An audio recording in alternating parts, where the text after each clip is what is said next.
So this is the final product, the sauerkraut that I made like 6 months ago. It tastes delicious and it looks great, and it's so healthy, so good for us. So this is what we're gonna get, and this is how we do it. First, get yourself a couple of cabbages and slice them.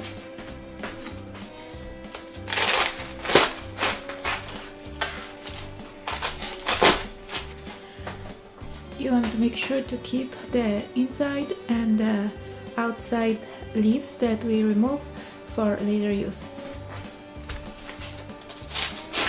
Make sure that everything you use is plastic. We're gonna use a plastic bowl and plastic smasher to press the cabbage. The basic rule is that the finer you shred the cabbage, the faster it's gonna be ready, and I think it tastes better. So my goal is to shred it as thin as possible, and I'm gonna use this old little shredder for that purpose.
So 2 heads of cabbage gave me 2 bowls of shredded cabbage, and now I'm gonna put my shredder away for a moment.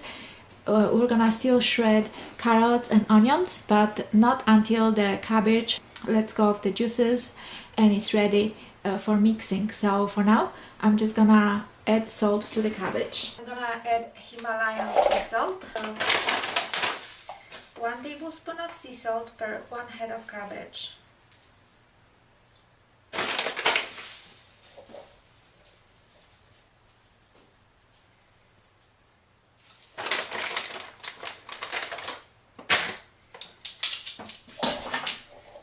And now just incorporate the salt into the cabbage.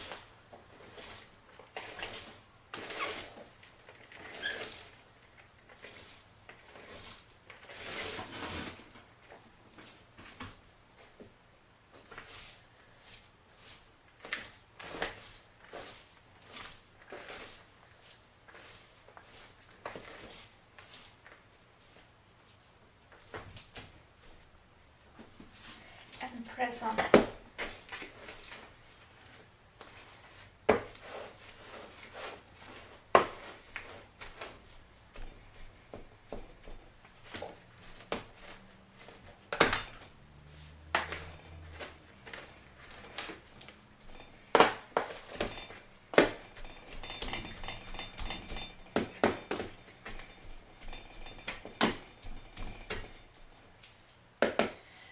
Gonna let it stand for an hour or so until we see juices coming out of the cabbage. Every 15 or 20 minutes, just press on the cabbage. You have to press actually quite hard. You want it to have some pressure.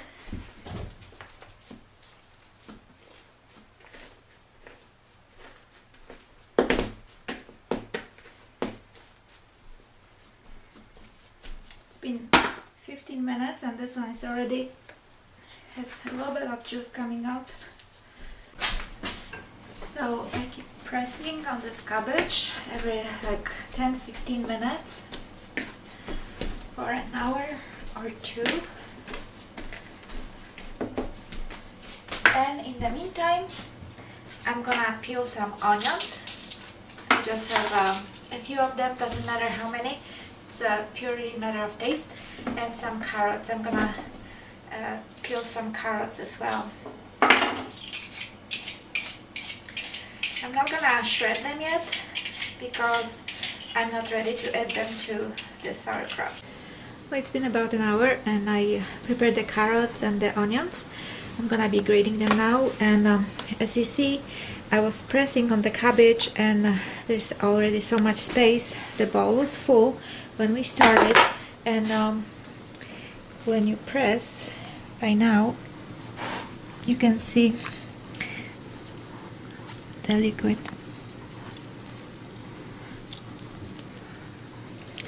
See that how the juice is coming out, and the cabbage became somewhat translucent. And this bowl, the same. You have to like press on it.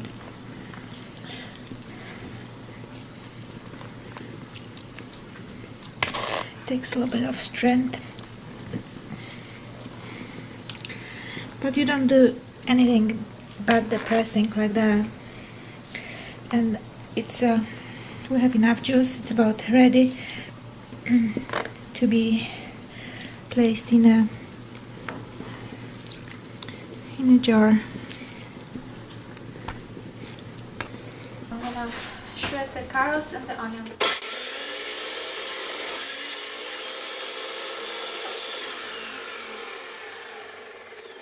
Actually, you can shred them like this if you wish, but I prefer to shred them a little bit finer. So I'm gonna switch my load to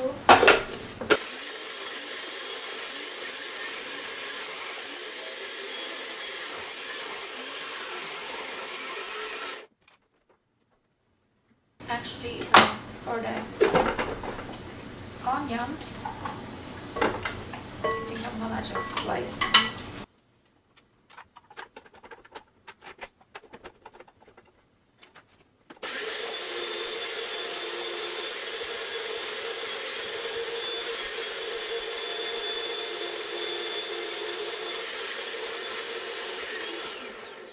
Now this is the final step. I'm gonna put in the cabbage in the 2-gallon jar that I have.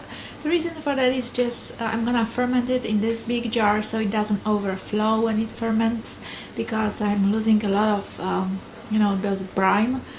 I don't want to lose any, and then I'm gonna put in the normal jars after the fermentation is done. That will be like 5 to 14 days depending on the taste. So I'm gonna be putting the cabbage, the onions and the carrots into this big 2-gallon jar. That's 7.5 liters, and I'm gonna be adding some caraway seeds. Caraway seeds are an excellent addition to sauerkraut, and that's what I'll be adding. So all you do really is just put some cabbage, then carrots and onions, and then a little bit of caraway seeds, and continue.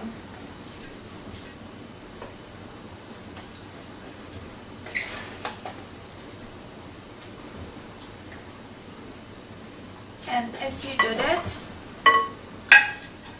this is just like a dollar tool from dollar store. You just press the cabbage, try to get the juice out of it.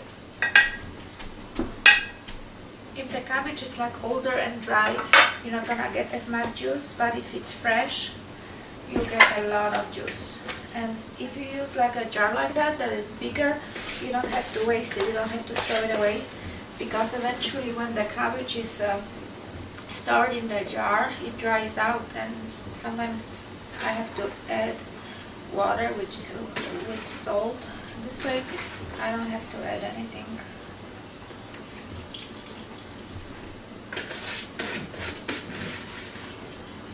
So that's one cabbage head.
This cabbage was kind of dry. Usually I get way more brine,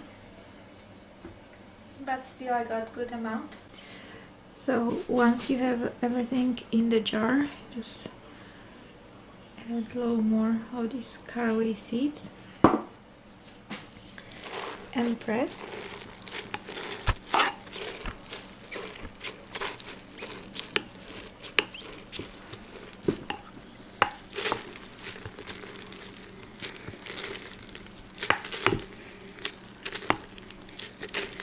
As you see, I'm getting some fluid, some juice.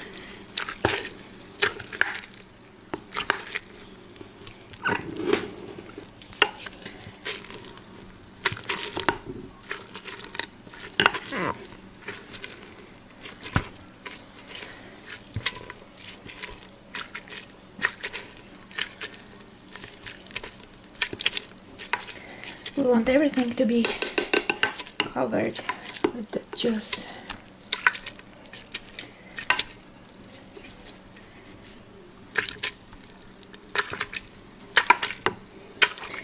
That's why I'm gonna just be pressing a little bit more to get the juice out of the cabbage, because I don't want to add any water.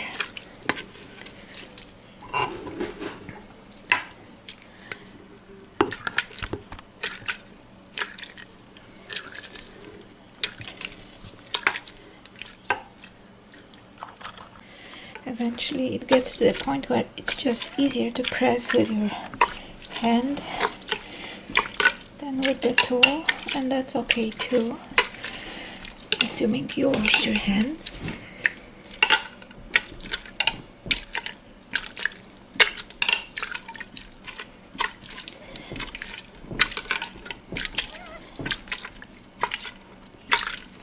You really have to work it a little bit still to get the juice out of that cabbage.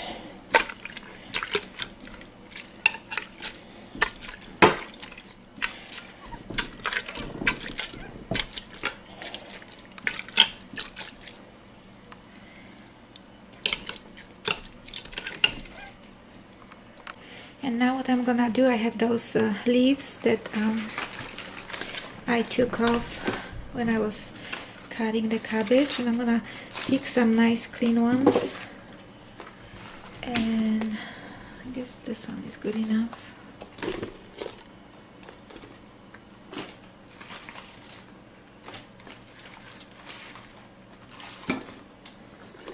I'm just gonna cover the top here with these leaves because I want to make sure that the air doesn't get to the cabbage.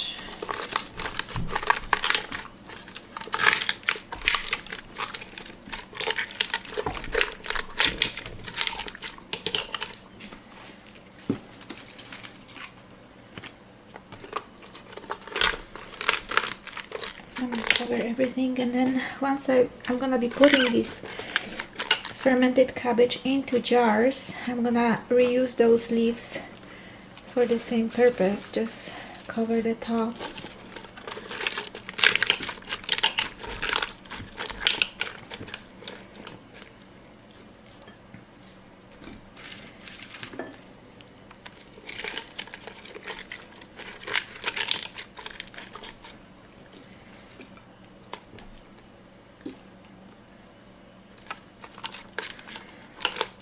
Okay, I think I have it covered pretty good by now.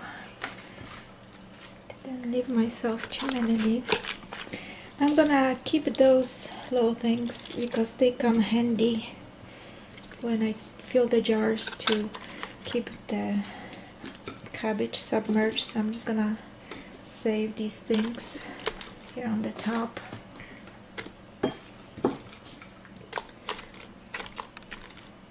Now I'm gonna take like a 1 gallon Ziploc bag and I'm gonna fill it with water.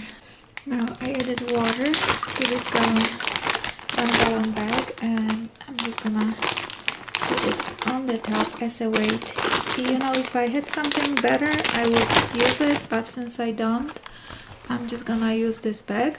I'm just gonna add like 1 tablespoon of salt.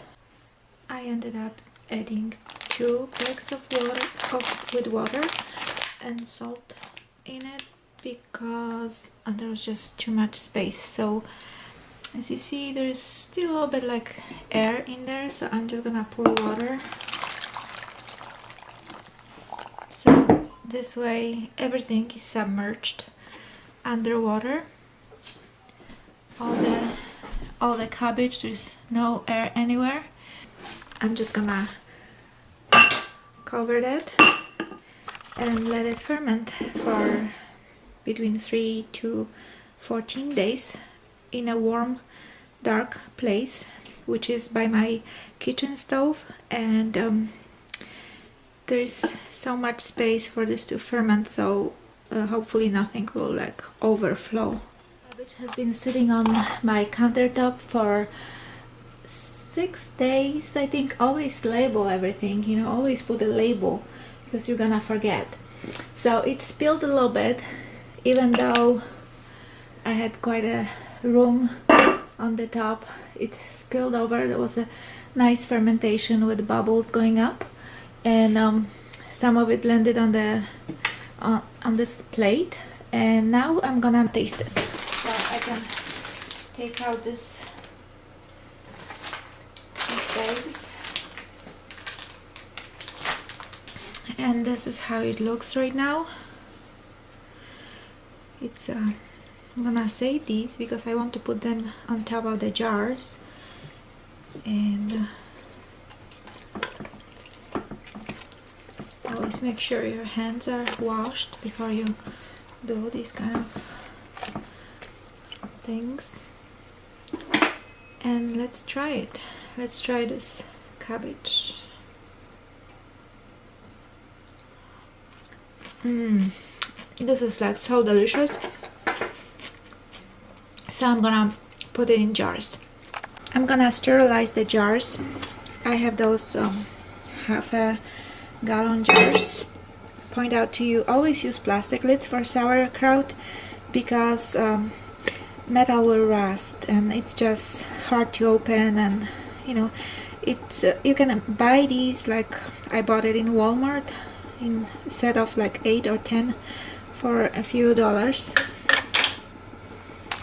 So I'm just gonna boil these jars. I have a little bit of water on the bottom, and I'm gonna boil them for like 10-15 minutes to make sure that they are sterilized.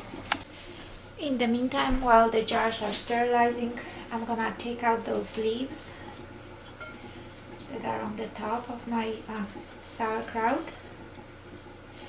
and save them to cover the top of those jars once they are filled with the sauerkraut.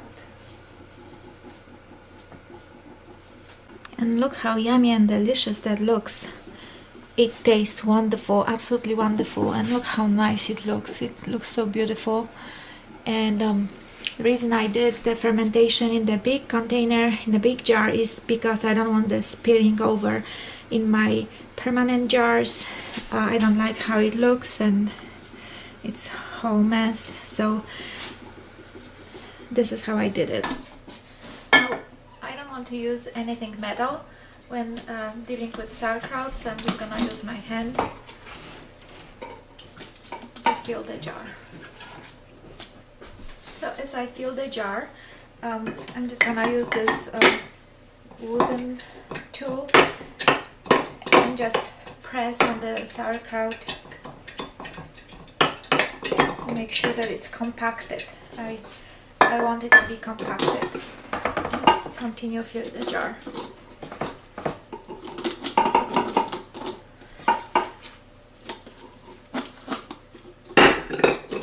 And just occasionally stop and compact it. You can always, you can also use your hand to press on it, or maybe even easier. And you want to make sure that this brine, this juice, stays on the top. We want to have juice on the top. We don't want the sauerkraut to be exposed to any air, because this fermentation process is anaerobic, which means without the oxygen, and this is called lactofermentation. And so one way of getting rid of the oxygen is to have liquid on the top. And this is nice and compacted, and I have good amount of liquid here, the brine.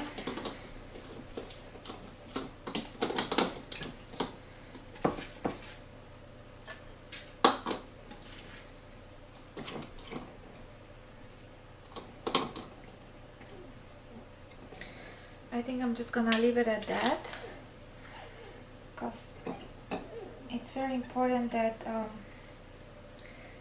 you don't have the cabbage exposed to the air, because then it shortens the life of the whole jar.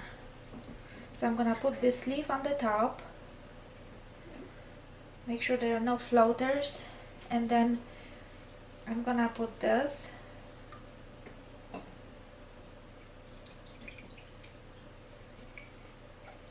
and that spilled some, but that's okay. I'm gonna clean it now and put it, I'm gonna clean it now and put it in my basement in cold temperature, and it can stay like this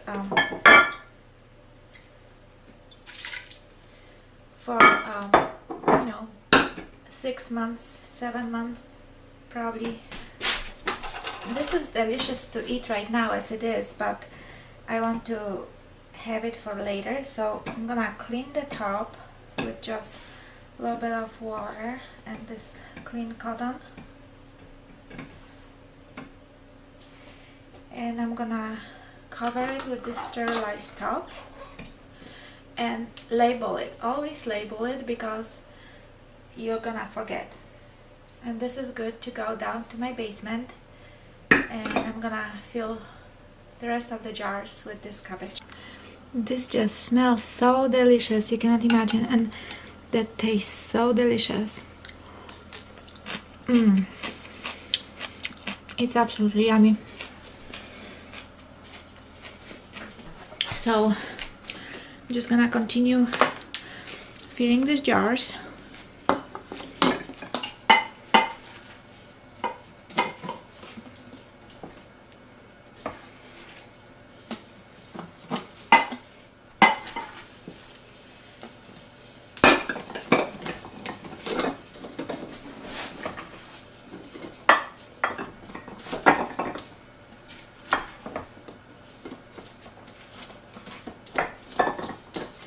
And as I fill them again, I'm gonna be pressing on the cabbage. I want that really nicely pressed. So you can see it's like nice and translucent in color.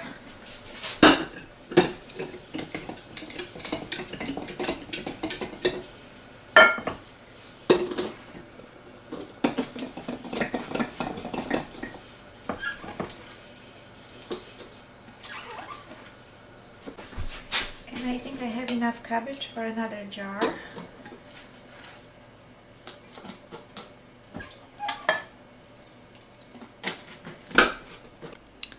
And this is my final product. Look at this beautiful cabbage. Brine on the top, and we have some caraway seeds inside, and the cabbage has beautiful color, tastes wonderful. And I got 3 large jars, 3 half-a-gallon jars out of those 2 cabbages. So that's wonderful. I will take it down to my basement where temperature is probably like 65 degrees, maybe 60. And it will continue to ferment, so it may still spill a bit.